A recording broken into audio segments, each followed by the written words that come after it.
key to having an e-bike, e-motorcycle, e-moto, whatever,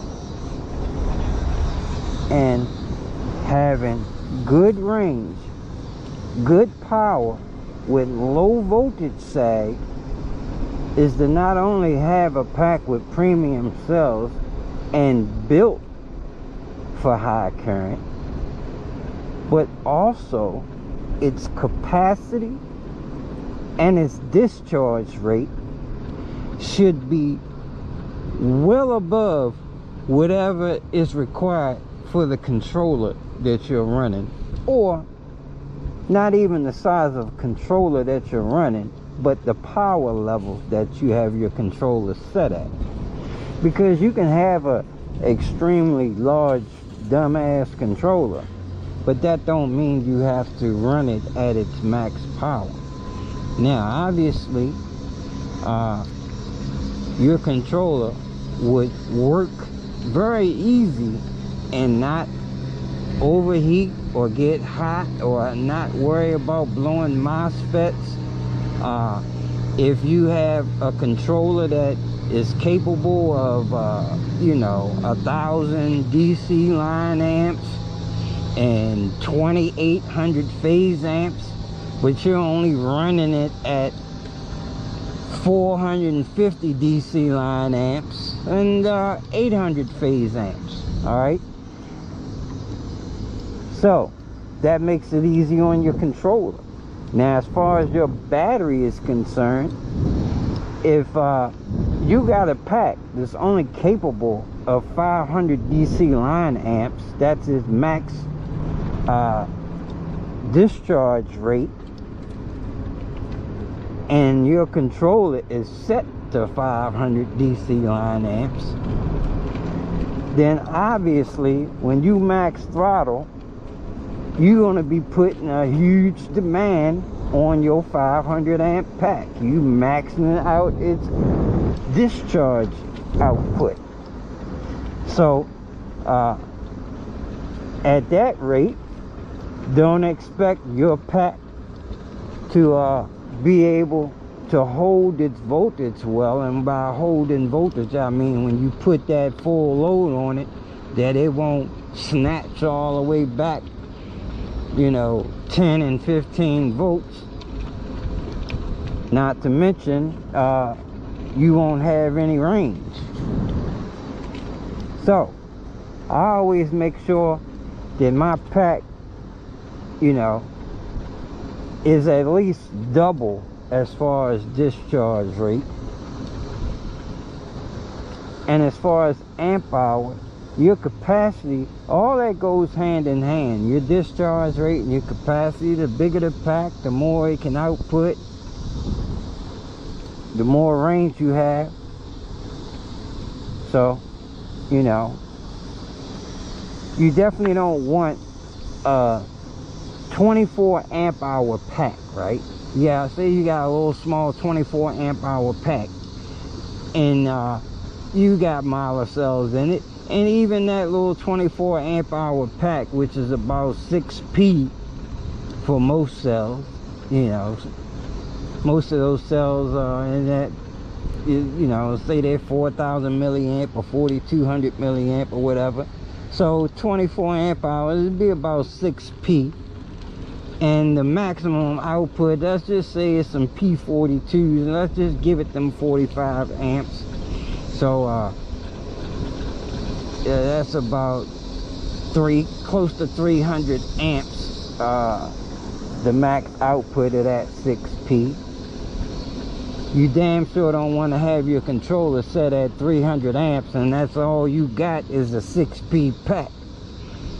I guarantee you that pack is not going to be able to hold at its full voltage potential. You snatching all the way back, you pulling 300 amps out of that pack.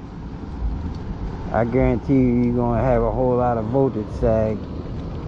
And like I said, because of the capacity, you might can ride, if you maxing that bike out the whole time, you might can ride for an hour, maybe, if that. So yeah, if you want to pull 300 DC line amps and not put a hurting on your battery, you should have, you know, at least a 40 amp hour minimum, and that's like a 10p pack that's capable of 500 amps at least, but you're only pulling 300 amps max, and you're not like you're gonna be pulling that all the time. But at least if you got a pack that size, you're not killing it.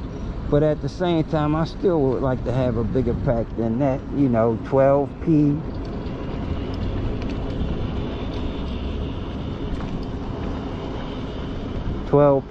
is normally like a 48, 50 amp hour, in that range. So yeah, people are always trying to get the largest controller and the largest motor and then run it on a small battery, and then wonder why they, you know, they can't sustain it, or you know, their pack is overheat. Now pouch cells, people are always talking about compression, because pouch cells, if they're being maxed out and worked hard, like let's say a single pouch cell can output 500 amps. If you pulling, you know, 500 amps, that, you know, that pack is going to overheat and it's probably going to swell up. So therefore you need compression. Now if you overbuild that pack as far as its capacity and discharge,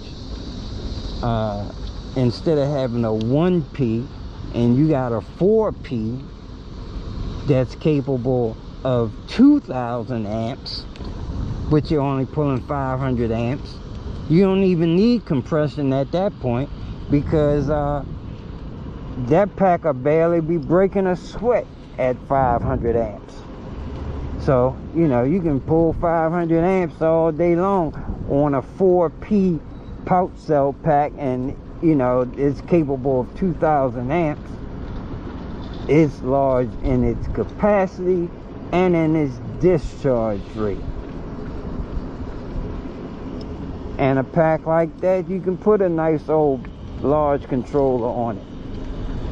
Still don't mean you should get the largest controller you can get, 1,000 DC line amp controller, and run it at that. You could, but you know, only if you're going to race or something. If you're going to race, obviously you're going to want to max out everything, but you're only doing it for a 10-second race. But if you're going to use that as a road bike, then it makes sense at that point. Anyway, I'm always talking about batteries, because these are electric bikes. It's all about the battery, and as much as I tell people that, they still don't get that through their head and build bikes backwards. And what I mean by that is they'll pick out a frame or whatever they decide they're going to build on, and just automatically want to say, I'm going to get a 96 volt you know, a 96 1800, and building on the frame that's only capable of, you can't even fit a decent sized pouch cell pack on a lot of those frames, so you gotta be running cylinder cells, and you can only fit like a 8 or a 10p pack on that thing, but you gonna run a 96 1800. Yeah, okay. Well, maybe that's all you're going to do is race. If you only going to do a 10-second race, then yeah, you might can do it. But you plan on riding trails with that bike, or its pack having any longevity or any endurance and range, ain't gonna be worth a damn.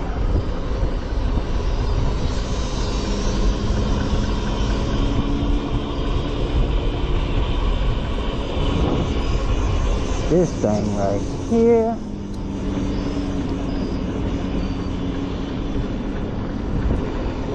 definitely don't have the largest controller in the world, but it's a damn good one that's very efficient with some good field weakening, and does everything it say it can do.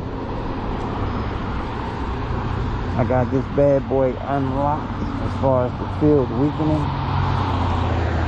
So, man, see how these guys talking about field weakening makes your motor run hot and make your battery run hot and all that. Well, yeah, it probably does if you got a little tiny ass battery and you trying to do all that.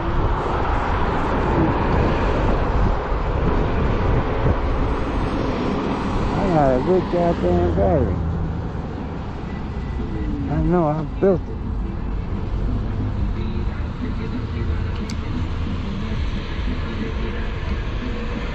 So, shit,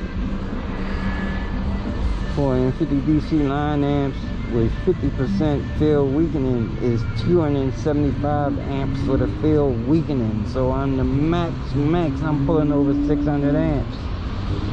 But this is a 20S, 20P, P45B back. So 20 P45Bs in parallel. All they got to do is put out the 25 amps a piece.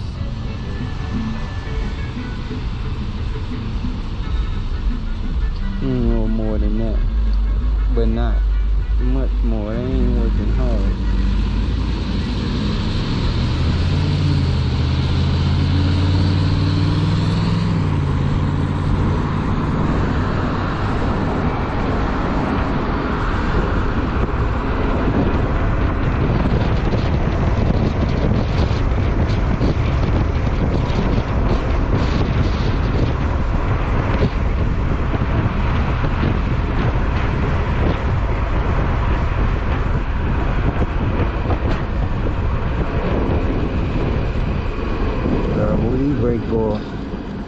That's pretty much doing all the stopping on this thing. 90% of it.